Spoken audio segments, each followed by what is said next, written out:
नमस्कार, आप देख रहे हैं भारत 24 और मैं हूं आपके साथ शाजिया निसार। वक्त हो चला है दिन की सबसे बड़ी बहस का। पब्लिक है, ये सब जानती है और आज चर्चा के लिए खास मेहमान एक बार फिर से हमारे साथ रहेंगे। गुजरात के सियासी दंगल में गालियों पर सियासी रण छिड़ा हुआ है और इसी पर हम बड़ी चर्चा करने वाले हैं। लेकिन सबसे पहले मैं रुख कर रही हूं इस समय की ब्रेकिंग न्यूज का। गुजरात से इस समय की बड़ी खबर है, गुजरात में दूसरे चरण का चुनाव प्रचार थम गया है।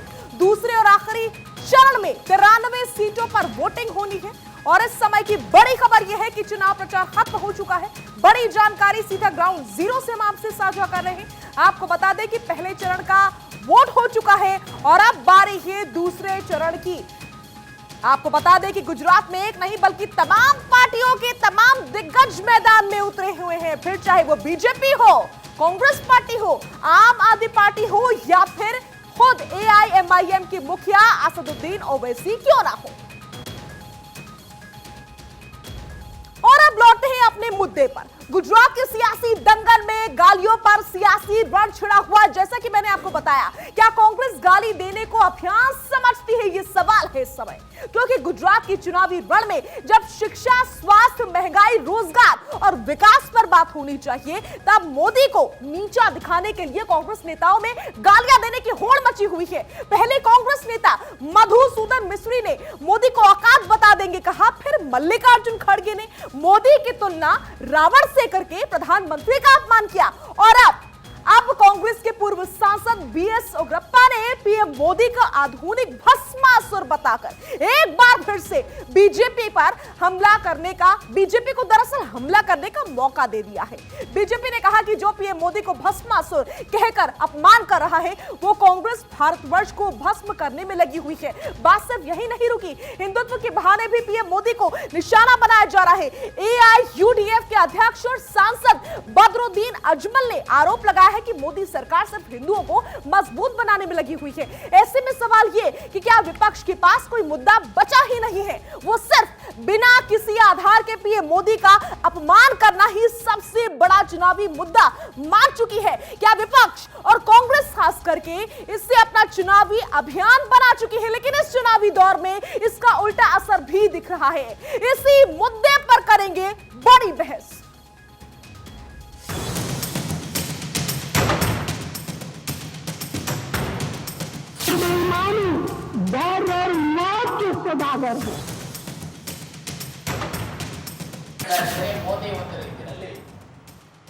आधुनिक भस्मासुर थे। आज मैं कहना चाहता हूं कि 100 गाली पूरे हो चुके हैं। कांग्रेस ने अपने आप को शिशुपाल के रूप में प्रस्तुत किया है। मुझको लगता है कि ये आदमी बहुत नीच किस्म का आदमी है।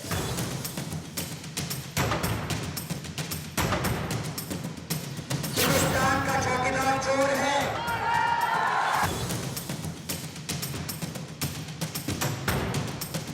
यहाँ आकर चाय का वितरण करना चाहते हैं तो हम उनके लिए कुछ जगह बना रहे हैं।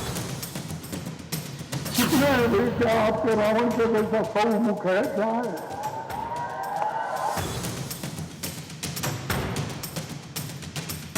मैं डेली 2 किलो, 2.5 किलो, 3 किलो गाली खाता हूं।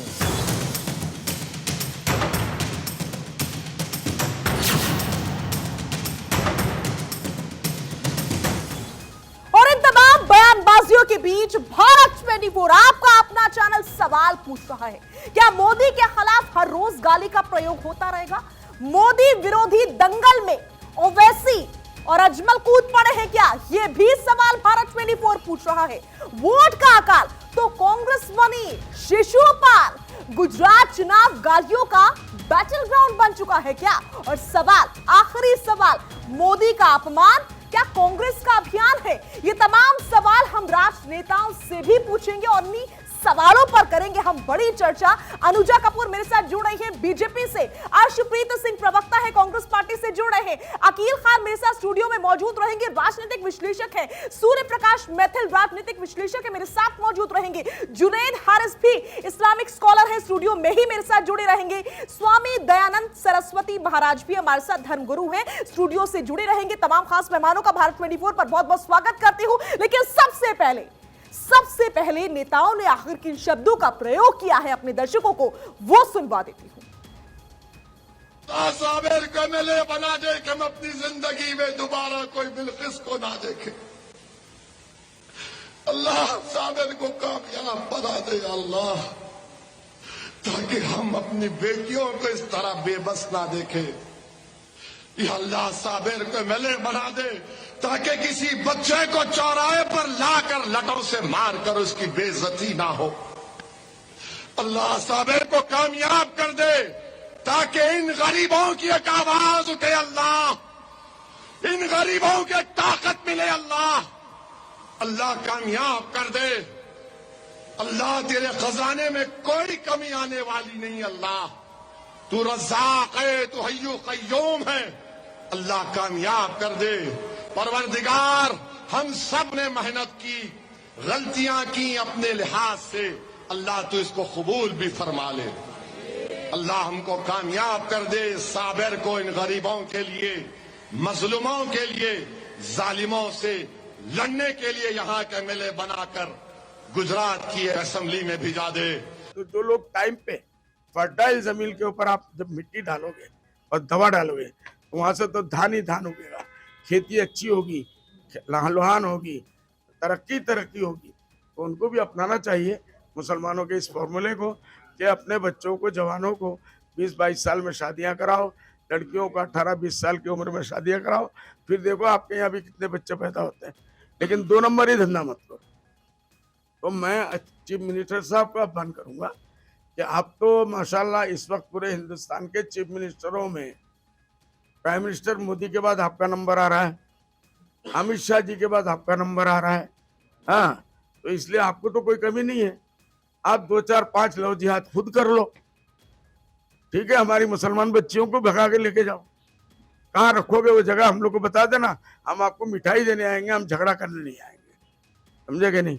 हमारी मुसलमान बच्चियों को आप भगा ले जाओ, लेकिन आप करो, अपने घर में 4-5 मुसलमान लड़कियों को ले जाओ, भगा के रखो और लव जिहाद उनसे करो। जितना शरीर में ताकत है उतना ताकत आजमा लो, कमर में कितना ताकत है वो भी देख लिया जाएगा। और सीधा मैं रोक कर रही हूं अनुजा कपूर का, बीजेपी से मेरे साथ जुड़ी हुई है अनुजा।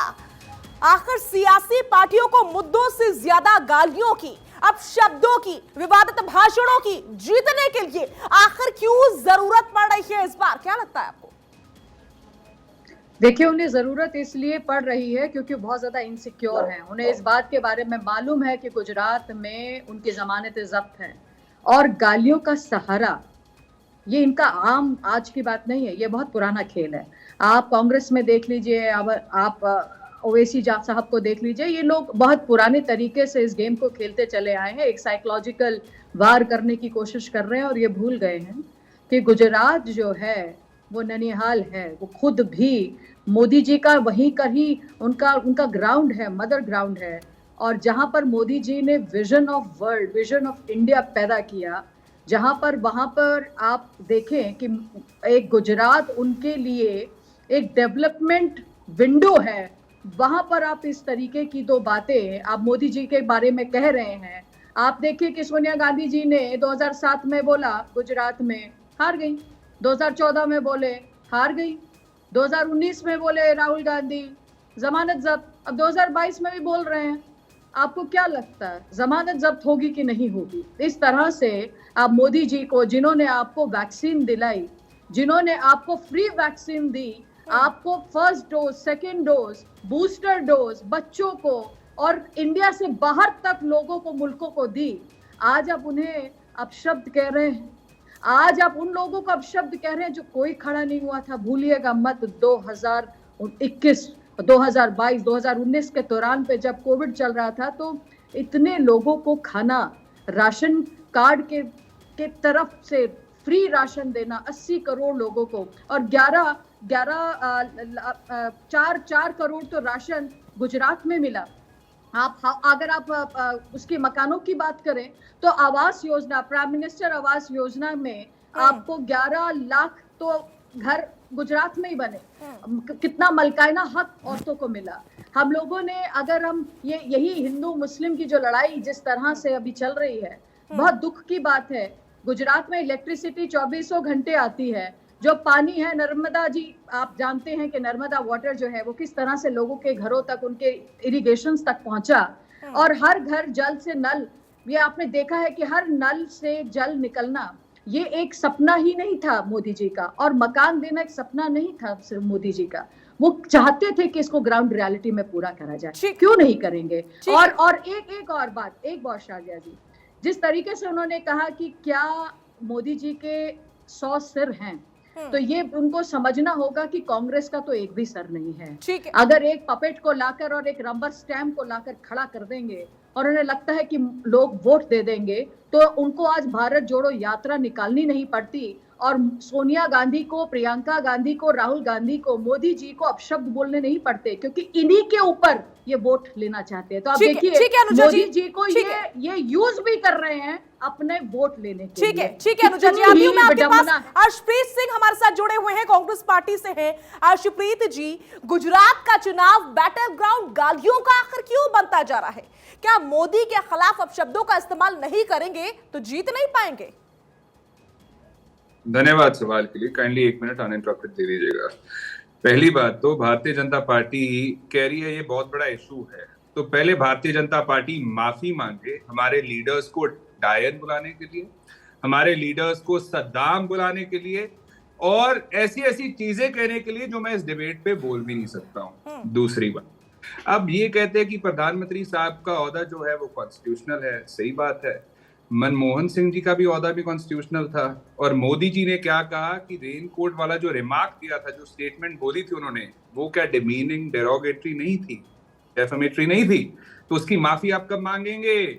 और अगर आपको एक गलत दिखाई देता है तो अपने गलत को क्यों नहीं देखते हैं? वो कहते हैं ना, जो चेंज हम दुनिया में देखना चाहते हैं, जो बदलाव दुनिया में देखना चाहते हैं, वो हमसे खुद से शुरू होता है, तो वो कीजिए, उस चीज की माफी मांगिए। और तीसरी बात, अब देखिए भारतीय जनता पार्टी ने क्या कहा गुजरात में, कहती कि हमारी इंसल्ट हुई है और आप लोगों को हम अपील करते हैं इसका बदला लीजिए, हमें वोट दे करके।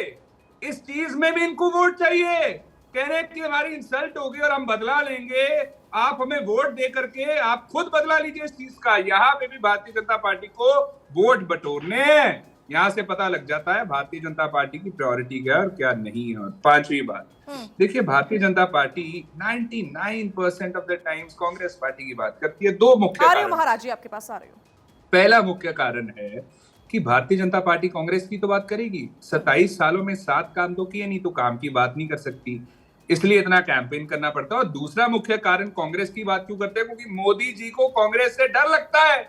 और ये चीज मैं नहीं कह रहा हूं, आपके वर्कर्स को जब मोदी साहब एड्रेस कर रहे थे, उन्होंने खुद कहा कि कांग्रेस की साइलेंट कैंपेन चल रही है, अंडर करंट है, ग्राउंड लेवल पे वो काम कर रहे हैं, सतर्क हो जाओ, अलर्ट हो जाओ। तो भारतीय जनता पार्टी के प्रवक्ता के, मुझे 20 सेकंड दीजिए बस, तो भारतीय जनता पार्टी के प्रवक्ता क्या ये बात कहेंगे कि मोदी जी देश के प्रधानमंत्री झूठ बोल रहे थे?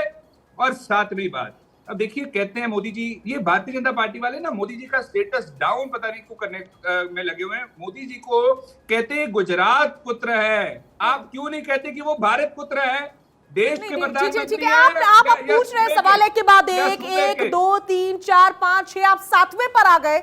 ये बताइए कि आपके नेता, जी हाँ आपके नेता, इस प्रकार के शब्दों का इस्तेमाल देश के प्रधानमंत्री के लिए क्यों कर रहे हैं? क्या वो वोट के लिए नहीं कर रहे हैं? अरे मैडम, आप देख नहीं पा रहे? मेरा जवाब लीजिए ना। ये डायन शब्द, सदाम शब्द, प्रधानमंत्री के लिए ऐसे बुचर ऑफ गुजरात, जहर की खेती, भस्मासुर, वो कौन कह रहा है? ये शब्द कहने की आप लोगों को अभी भी अर्शप्रीत जी आपने मेरे सवाल का जवाब नहीं दिया। प्रधानमंत्री जी के लिए, यशस्वी प्रधानमंत्री के लिए, अभी भी आपने मेरे सवाल का जवाब नहीं दिया। विश्व के नेता है, उनका आप जिस प्रकार से अपमान कर रहे हैं, ये पूरा देश देख रहा है। उनकी अर्शप्रीत जी, आपने अभी भी मेरे सवाल का जवाब नहीं दिया है।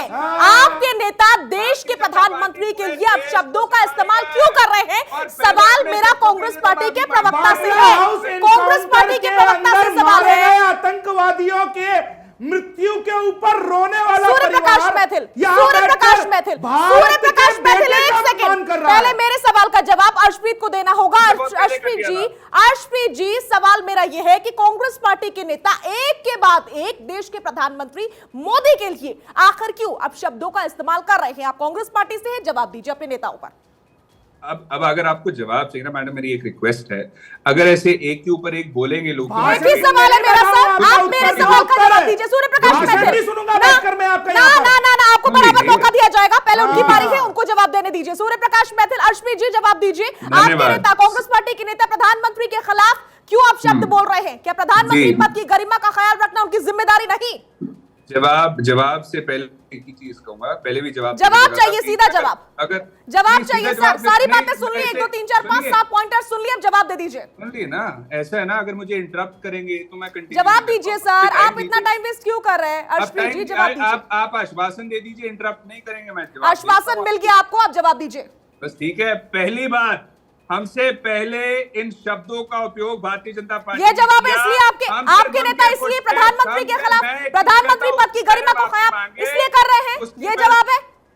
मांगे जो देश को सिखाया, आ रही हूं मैं आपके पास, जो देश को सिखाया, आ रही हूं, जो देश की पार्टी को सिखाया भारतीय जनता पार्टी, आपके नेताओं ने गलत शब्दों का इस्तेमाल क्यों किया? प्रधानमंत्री पद की गरिमा का ख्याल रखना आपके नेताओं की जिम्मेदारी है या नहीं? थे या नहीं थे मनमोहन सिंह जी?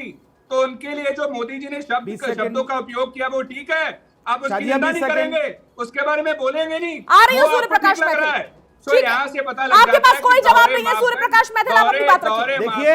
देखिए साजिया, यहाँ बैठकर कांग्रेस के जो प्रवक्ता है वो अपने सुप्रीमो की तरह ही व्यवहार कर रहे हैं। जिस प्रकार से गुजरात और हिमाचल प्रदेश में चुनाव है, लेकिन वो भारत जोड़ो यात्रा का निकाल रहे हैं सैकड़ों किलोमीटर दूर दक्षिण के अंदर। दूसरी चीज यहाँ ज्ञान दे रहे हैं, मैं इनसे पूछना चाहता हूँ, चाय वाले का अपमान किसने किया था?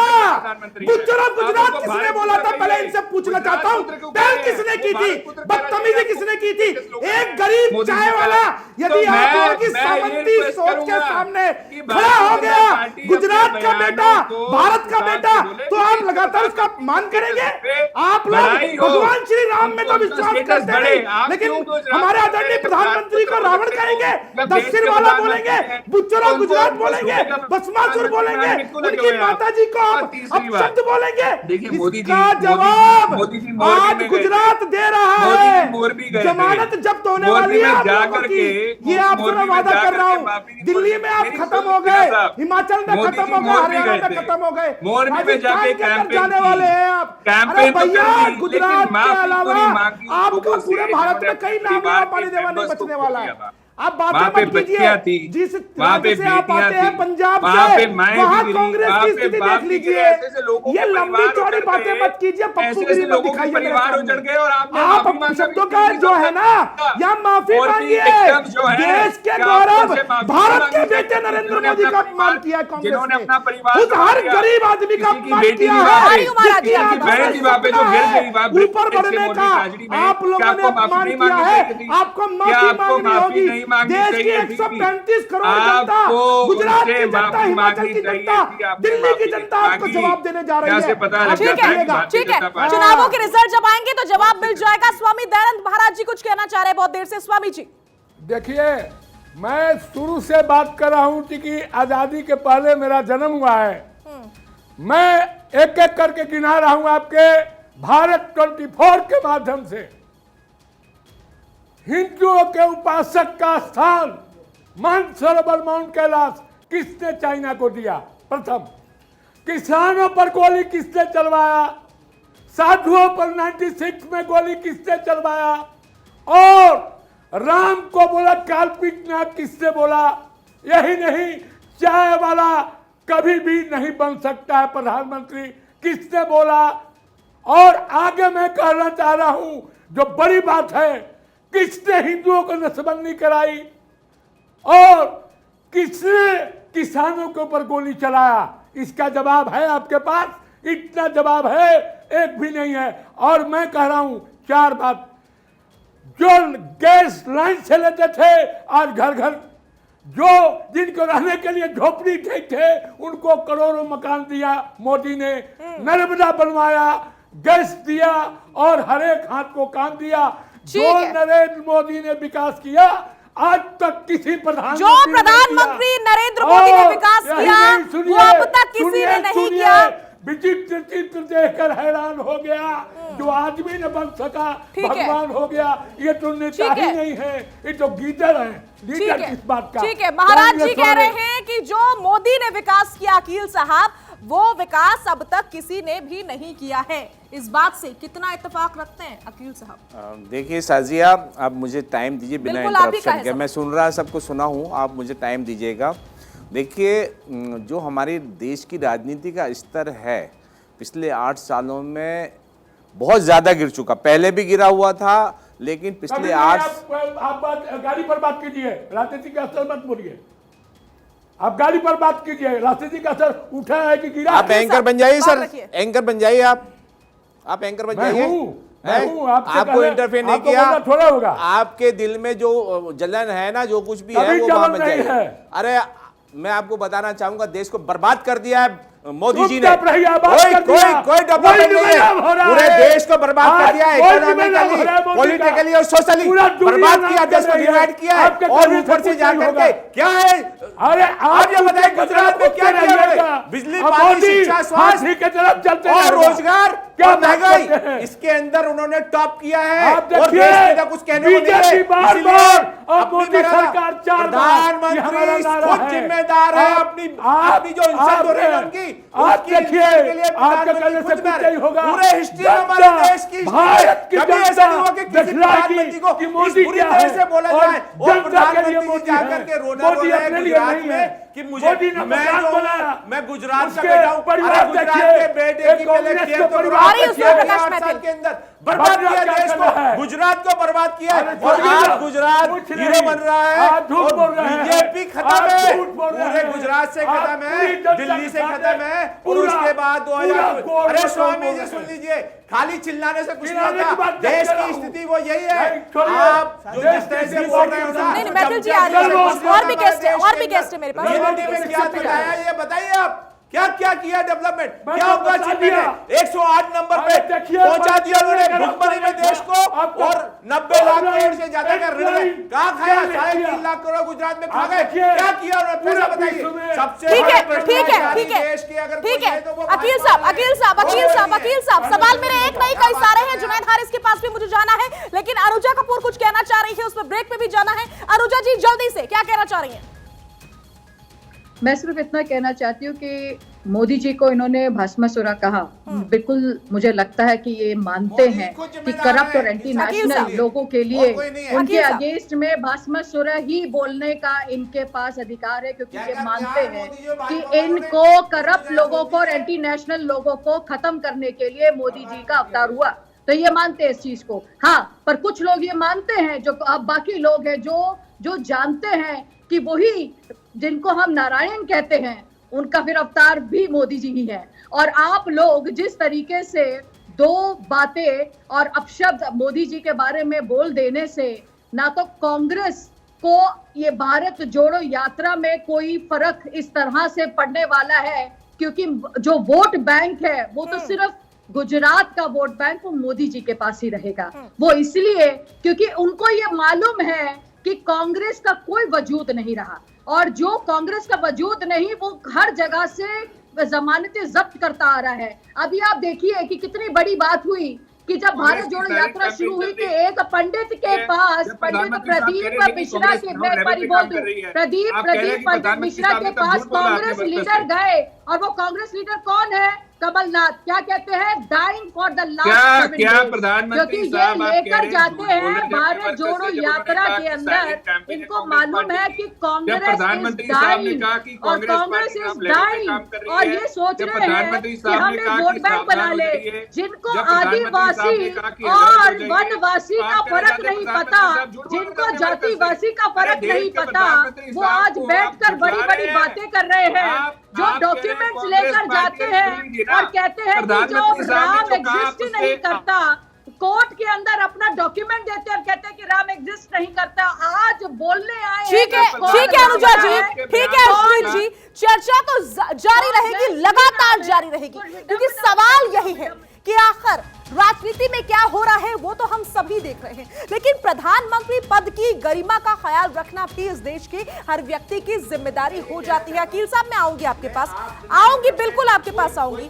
अकील साहब आऊंगी आपके पास भी आऊंगी, लेकिन सवाल यही है कि आखिर क्या जिम्मेदारी को स्वीकारना नहीं चाहिए? प्रधानमंत्री पद की गरिमा का ख्याल रखना जरूरी नहीं है? ये तमाम सवाल है, एक नहीं, और इसी पर हमारी चर्चा जारी रहेगी। भारत 24 के स्टूडियो में चुनाव है और चुनाव में एक के बाद एक नेताओं की हेट स्पीच का सिलसिला लगातार जारी है और इसी पर हम कर रहे हैं भारत 24 के स्टूडियो में बड़ी चर्चा। तमाम खास मेहमान हमारे साथ जुड़े हुए हैं। जुनैद हारिस साहब के पास मैं जाना चाहूंगी। जुनैद साहब, कुछ दिन पहले हेमंता बिस्वा शर्मा ने दिल्ली में एमसीडी चुनाव प्रचार के दरमियान कहा था कि भारत को आफ्ताब जैसे व्यक्ति की नहीं बल्कि भगवान राम जैसे व्यक्ति की जरूरत है, प्रधानमंत्री नरेंद्र मोदी जैसे नेता की जरूरत है।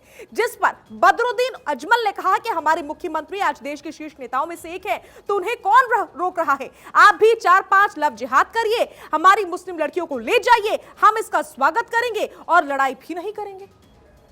ये किस प्रकार का बयान है?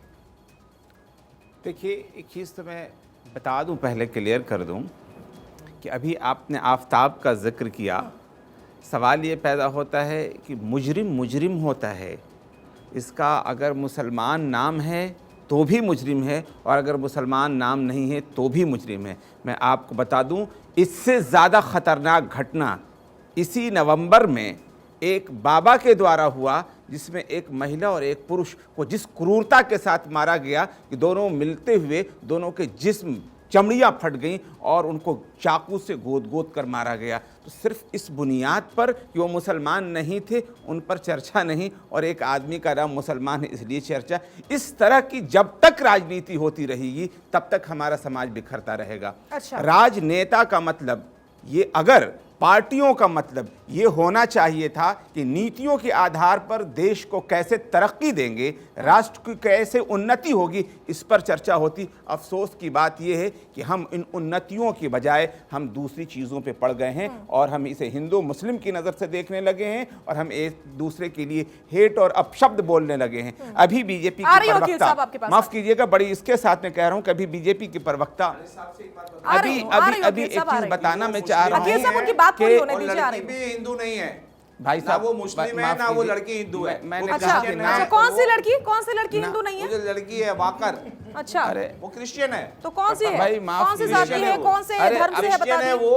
और ये जो है जनाबे अली, ये दाऊदी बोहरा समाज से है। आपके साथ कोई प्रॉब्लम है? अगर आप अपनी बारी पर बोले होते, मैं पूरी बात कंप्लीट कर लेता, शायद आपको आसानी होती। नहीं, मैंने कहा कि नाम दाऊदी बोहरा बता रहे कि दाऊदी बोहरा समाज से है वो। जी सही कह रहे हैं। जबरदस्ती का दाऊदी बोहरा वो लोग हैं जो जिना जिस उससे ताल्लुक़ रखते थे, कम्युनिटी से ताल्लुक़ रखते थे। मैंने देखा कि मुस्लिम नेम, मैंने लफ्ज़ कहा कि नाम मुसलमानों में भी होता है, इस वजह से मैंने एक लफ्ज़ बोला। मैंने तो कहा कि क्रूरता का कोई वो नहीं है, मुजरिम होता है। मैंने अभी इसीलिए मैंने, लेकिन आपने बोला कि राजनीति नहीं होनी चाहिए, वो लड़का मुसलमान है इसलिए चर्चा हो रही है। मैंने मुसलमान नाम मैंने शब्द बोला था, मुसलमान नाम मैंने शब्द मैंने बोला था। कौन?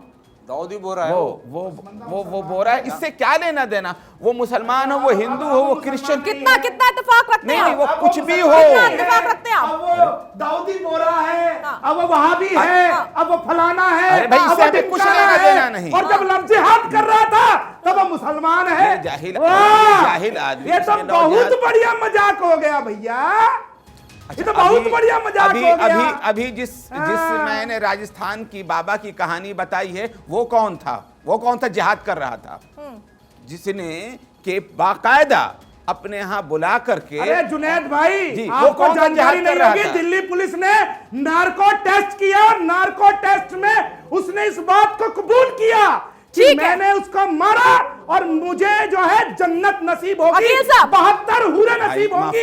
ये उसने नार्को टेस्ट में एक्सेप्ट किया है भैया। तो मतलब उसने उस बच्ची का जो हत्या की 35 टुकड़े किए, वो इसलिए किए क्योंकि उसको जन्नत जाना था। आप बदरुद्दीन के बयान पर आइए, कौन है? 72 हूरें लेनी थी। एक सेकंड, सूर्य प्रकाश में आ रही हो। अकील साहब बात सुनिए, अकील साहब ठीक है, अकील साहब सवाल सुनिए, सवाल सुनिए। मुसलमान है सवाल ही वो। सुनिए अकील साहब, सवाल जबरदस्ती सुनिए, को सवाल शादिया, सुनिए। सवाल ये नहीं है कि कौन हिंदू है, कौन मुसलमान ये है, हिंदू कौन सिख है, मुसलमान तो कौन पूरा क्रिश्चियन कर रहे है। हैं, पूरे सवाल बीजेपी बदरुद्दीन वाले है, बदरुद्दीन का बयान है। शादिया, बदरुद्दीन पर आपकी क्या राय है, हम जो ये ये जानना कर रहे हैं चाहते वो हैं। यही है। बदरुद्दीन पर बदरुद्दीन जवाब दीजिए साहब, सर, बदरुद्दीन के बयान पर I जवाब don't agree दीजिए। with him also. I don't agree with Badruddin. देखिए यहाँ पर बात बदरुद्दीन या किसी की नहीं है, क्यों नहीं है सर? किसी की भी होगी, बदरुद्दीन नाम हो या राम कुमार नाम हो, बात इसकी नहीं है। बात ये कि गलत जो भी होता है उसे गलत को कहा क्या जाए। जरूरत है हिंदुओं को बीच में WTC के अंदर हवाई जहाज क्यों घुस जाता कुछ है? बड़ी करनी वो है? आतंकी हिंदू है, बेटी मुसलमान बेटे नहीं पर है। क्यों वाह बड़ी भैया, करनी है? अभी मुसलमानों के बेटे उसामा बेटे बिन पर लादेन कौन कर रहा है राजनीति? आतंकवादी है ना? अभी अफजल आप- कसाब मुसलमान नहीं है, आतंकवादी है, बिल्कुल। सबसे बड़े आतंकवादी है भारत सरकार। ये ऐसा जो है। सरकारी आतंकवाद अब्दुल जो है कलाम ना, आजाद ईडी, देश के ईडी, मिसाइल सीबीआई मैन और राष्ट्रपति इंटर देश का गीता आतंकवाद पढ़ते में हैं रखा है। तो वो काफिर है, सबसे मुसलमान आतंकवादी, नहीं है। करोड़ों ये है स्थिति आतंकवादियों ने, इनकी। करोड़ों ये खा गए। बाई चॉइस मुसलमान 10 लाख साबित करोड़ करेंगे दे दिए अपने कि ये लोगों को। मुसलमान है आतंकवादी और ये है। मुसलमान ईडी नहीं ने है। फैला के यहाँ बैठ कर ये अरे सर्टिफिकेट जरा लेके ऐसी आए बात हुए पे हैं, लोगों को आप- थप्पा लगा लोगों लगा को के दे अरेस्ट रहे करो, हैं। उनको ये गिरफ्तार करो। मुसलमान है, अरे ये मुसलमान जेल को नहीं है। जबरदस्ती ये स्थिति है इन लोगों की। सिर्फ इसलिए कि आतंक- वो हिमाचल प्रदेश में बहुत छा रहा था। आप सबसे बड़े आतंकवादी स्टेट टेररिस्ट जो है ना, ये जो सरकारी आतंकवाद देश का सबसे बड़ा खतरा ताहिर है। हुसैन किसके मुद्दे से मत भटकिए, मुद्दे से मत भटकिए, मुद्दे से मत भटकिए। महाराज जी, महाराज जी, मुद्दे से मत भटकिए सर, मुद्दे से नहीं भटकेंगे, मुद्दे से नहीं भटकेंगे, मुद्दे से नहीं भटकेंगे। अकील साहब मुद्दा ये नहीं है, अकील साहब मुद्दा ये नहीं है, अकील साहब मुद्दा ये नहीं है, अकील साहब मुद्दा ये नहीं है। महाराज जी, दयानंद महाराज जी के पास में जाऊंगी। महाराज जी मेरा सवाल सुन लीजिए, मेरा सवाल सुन लीजिए। अभी किसी और नेता की तरफ से मुसलमानों को लेकर के कोई बयान दिया जाता तब कहते कि हिंदू मुसलमान किया जा रहा है। अब बदरुद्दीन हिंदुओं को लेकर के बयान कर रहे हैं तो कह रहे हैं कि कोई और ही बात है, इसमें राजनीति हो रही है। ये चाल है कि एक आदमी बोलेगा दूसरा आदमी बचाव करेगा। और इस सब कुछ और कह रहे हैं ना अकील यही तो कर रहा है ना, यही वो कह रहा है कि आप ले जाइए हमारे बहनों बेटियों को और हमारे तरह से समय करो। केवल हमारे सनातन संस्कृति है, हम धर्म पर विश्वास करते हैं, हम महिलाओं को इज्जत करते हैं। नहीं दयानंद महाराज, हिंदू कब शादी करें, कब बच्चे पैदा करें, ये बदरुद्दीन डिसाइड करेंगे, ये बदरुद्दीन डिसाइड करेंगे कि 21 साल 19 साल के बाद शादी होगा। हमारा ऐसा भी है 19 कन्या 20 पर, 19 के पहले विवाह नहीं होगा। ये बदरुद्दीन कौन होता है हमारे हिंदुओं को लेसन देने वाला? मैं कहता हूं बदरुद्दीन को तो इस बात पर बोलना नहीं चाहिए।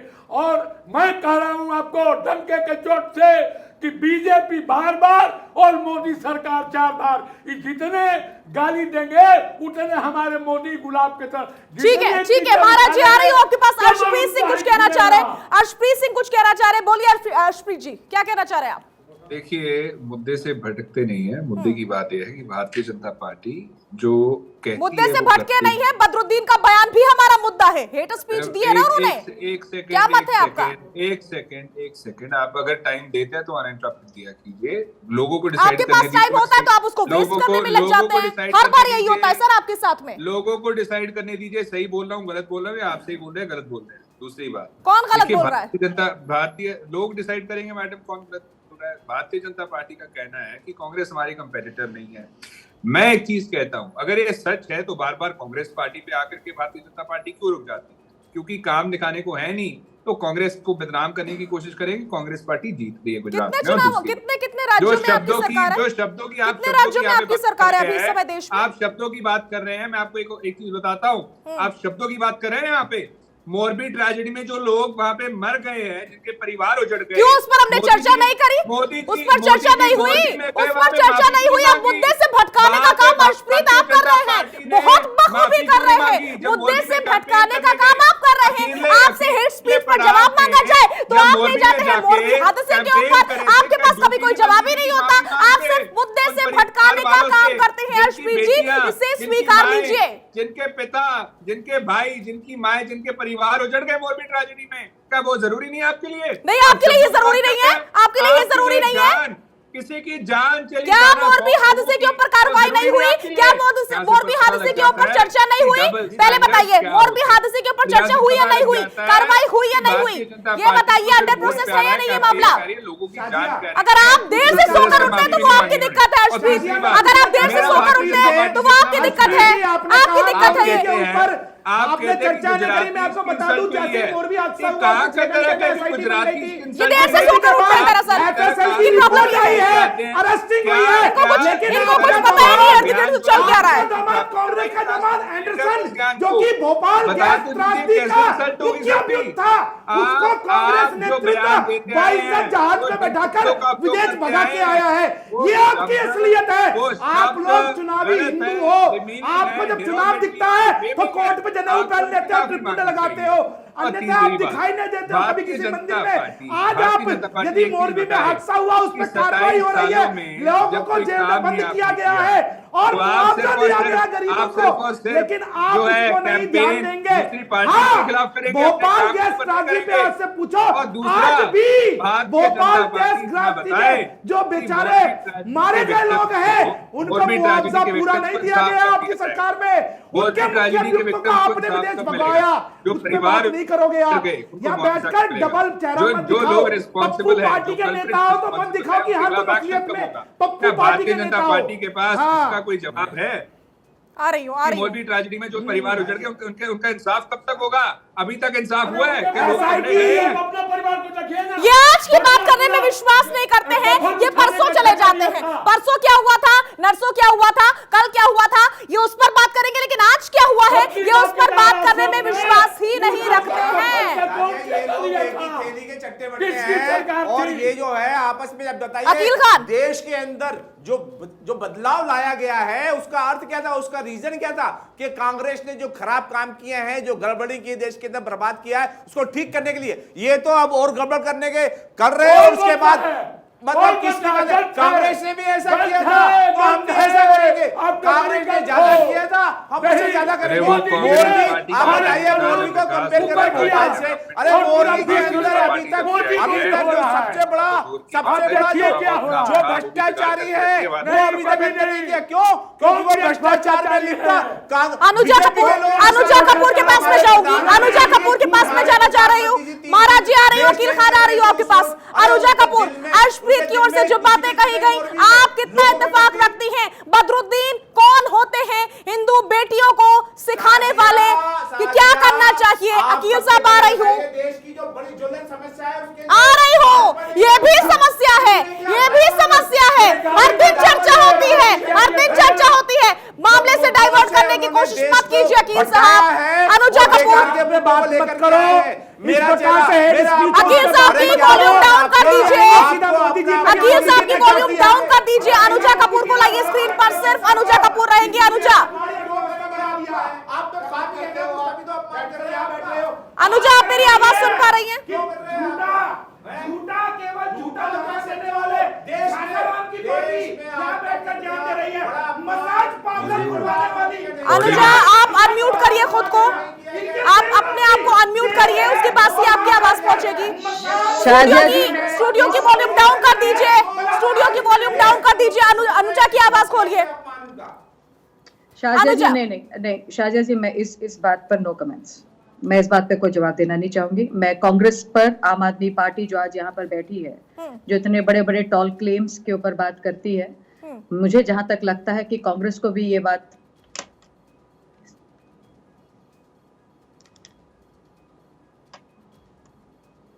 सुन पा रहे हैं, सुन पा रहे हैं, बिल्कुल सुन पा रहे हैं। आप अपनी बात पूरी कीजिए। अकील साहब आ रही हूँ, अकील साहब आ रही हूँ। ये भी गंभीर विषय है, ये भी गंभीर विषय है, ये भी गंभीर विषय है।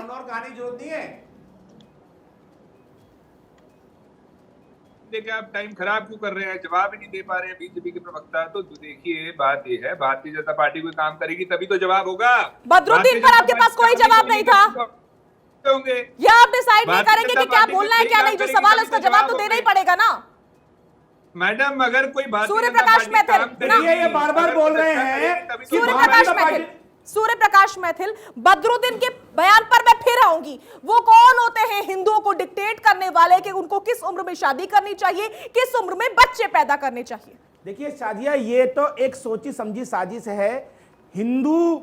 जो हिंदुओं के प्रति लव जिहाद चलाया जा रहा है, ये उसको जस्टिफाई करने की साजिश है।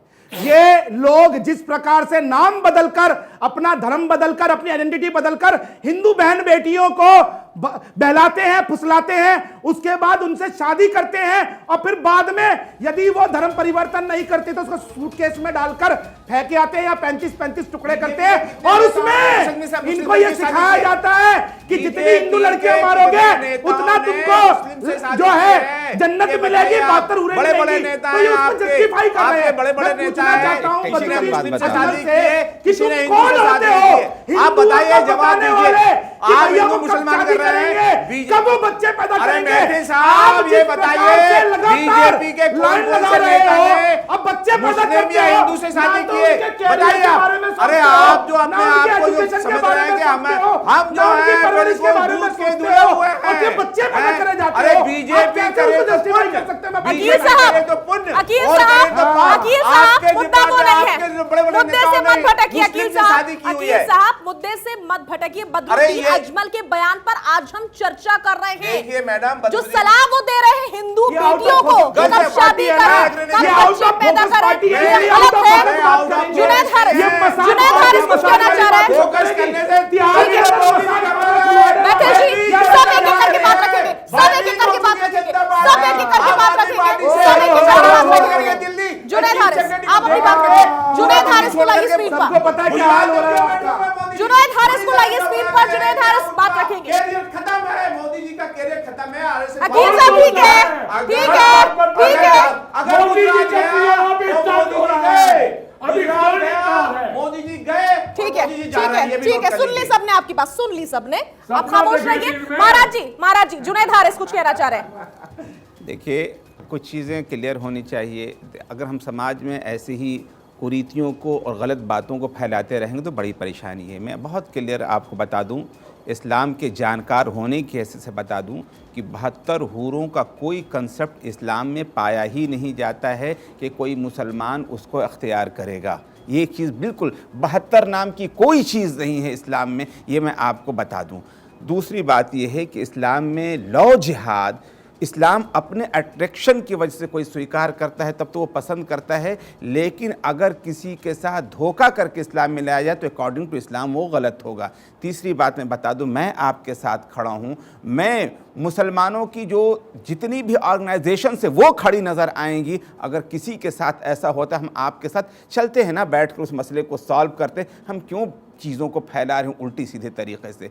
आखिरी बात मैं कह करके एक बतनी बात खत्म कर रहा हूं। अब शब्द के हवाले से यहीं पर बीजेपी की प्रवक्ता ने एक बार पपेट का लफ्ज इस्तेमाल कर दिया, इन्होंने पप्पू का लफ्ज इस्तेमाल कर दिया। हम किस बात पर डिस्कशन कर रहे हैं? भाषा की मर्यादा जो हमारी चर्चा जहां से शुरू हुई थी, हम फिर वहीं लौट गए हैं। बहुत बड़ी बात हारिस साहब ने कही है। मैं अकील साहब के पास जाऊंगी। अकील जी, भाषा की मर्यादा का ख्याल रखना चाहिए क्या? ठीक वैसे ही प्रधानमंत्री पद की गरिमा का ख्याल होना चाहिए या फिर नहीं होना चाहिए? सीधा सवाल है, बीजेपी कांग्रेस नहीं कर रही हूं, सीधा सवाल, प्रधानमंत्री पद की गरिमा, राष्ट्रपति पद की गरिमा का ख्याल होना चाहिए या नहीं होना चाहिए? होना चाहिए। लेकिन आप मुझे बताइए, पिछले 8 सालों में कितने भाजपा के नेताओं ने क्या किस तरह की भाषा का इस्तेमाल किया है, आप ये बताइए।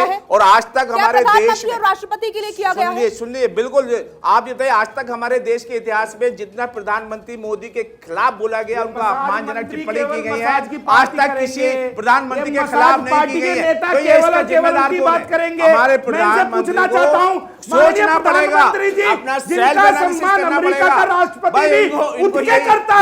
ये हमारी गली की ताकत भाषा में, जिनमें जो सही आपको लॉजिक बताया जाएगा, तथ्य बताए जाएंगे, क्या ये जस्टिफाई है? ये वर्ड में टॉपिक है। ये इनका रेल किसी भी तरह सट्टा देना बस इनका काम है। देश को अंदर विकास के लिए आगे बढ़ाने में इनका कोई योगदान नहीं है। सिर्फ पैसा कमाना, 10 लाख करोड़, 5 लाख करोड़, 2.5 लाख करोड़ बर्बाद कर देना देश को। जुड़े हुए हैं अर्शप्रीत जी, जो चर्चा स्टूडियो के अंदर चल रही है वो भी आप सुन पा रहे होंगे, लेकिन सवाल मेरा आपसे भी वही है, क्या प्रधानमंत्री पद की, राष्ट्रपति पद की गरिमा का ख्याल रखना किसी भी व्यक्ति की जिम्मेदारी में शुमार है या नहीं? यहां कांग्रेस और बीजेपी की बात नहीं, प्रधानमंत्री और राष्ट्रपति पद की गरिमा का ख्याल की बात है। बताइए। बिल्कुल है, रखनी चाहिए गरिमा, जो प्रधानमंत्री मोदी जी ने नहीं रखी। जब मनमोहन सिंह जी के लिए जो फॉर्मर प्राइम मिनिस्टर है उनको कहा था रेनकोट पहन के नहाना आपको बहुत बढ़िया तरीके से आता है, वो तब गरिमा रखनी चाहिए थी। और अगर नहीं रखी तो माफी मांग ले प्रवक्ता उनके बिहाफ पे, या मोदी जी माफी मांग ले, क्योंकि गरिमा कॉन्स्टिट्यूशनल पोस्ट की, प्रधानमंत्री की पोस्ट की रखनी चाहिए। वो देश के प्रधानमंत्री होते हैं। और दूसरी बात, मेरा ये कहना है भारतीय जनता पार्टी एक सिंपल सी चीज बता दे कि वो कहते हैं कि मोदी जी गुजरात पुत्र है, उनको आप भारत पुत्र क्यों नहीं कहते? और दूसरा, आप ये क्यों कहते हैं कि सारे गुजराती की इंसल्ट होगी? ये कहां? ठीक है, समय कम है मेरे पास, जल्दी से रिएक्शन ले लेती हूँ, क्विक रिएक्शन ले लेती हूँ अनुजा कपूर से। ठीक है हर्षप्रीत जी, आप ही की बात पर अनुजा जी आपका रिएक्शन। कांग्रेस को जब टुकड़े टुकड़े गैंग की जरूरत हो भारत जोड़ो के अंदर, स्वरा भास्कर को लेकर आएंगे कन्हैया कुमार को, हैं, और उन जो पाकिस्तान जिंदाबाद के जो स्लोगन लगाते हैं उनको लेकर आएंगे। उनसे आप क्या आशा और कर सकते हैं, जिन्होंने पहले ही भारत के टुकड़े कर दिए हो, आज यहाँ बैठकर बड़ी बड़ी बातें कर दें। और उनको इतना भी नहीं मालूम कि गरिमा क्या होती है। जिन्होंने मोदी जी को कहा ना 2-2 किलो 3-3 किलो गालियां दी हो, बातें करी हो, उसके बावजूद भी मोदी जी का प्रेम उनकी तरफ सामान्य है। उनकी तरफ हर एक के लिए स्कीम्स पॉलिसीज आज भी सामान्य है।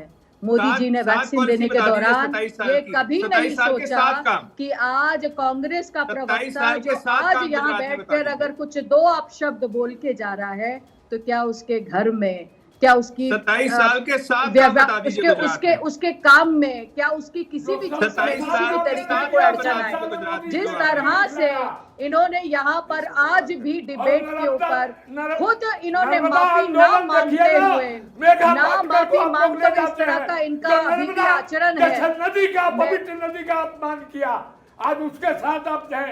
भारतीय जनता पार्टी 7 चीजें बता सकती है, टुकड़े के साथ है, आपका साथ के साथ है, आपको कितने सालों में आपने गोली चलवाया किसानों पर, साधुओं पर गोली चलवाया, हमको भी गोली लगी थी। इतनी कम करती है भारतीय जनता पार्टी। बात करते हैं आप देश की विकास, ना कोई वेलफेयर, ना कोई डेवलपमेंट, परिवार की पार्टी है। ठीक है, मेरे पास ज्यादा समय नहीं है, लेकिन सवाल मेरा सभी से एक था, क्या प्रधानमंत्री पद की गरिमा का ख्याल रखना इस देश के हर व्यक्ति की जिम्मेदारी में शुमार होता है या नहीं? मुझे लगता है इसका जवाब एक सुर में हाँ होना चाहिए, क्योंकि ये हम सब की जिम्मेदारी बनती है। बहुत बहुत शुक्रिया सभी खास मेहमानों का। भारत 24 पर ये पब्लिक है, सब जानती है।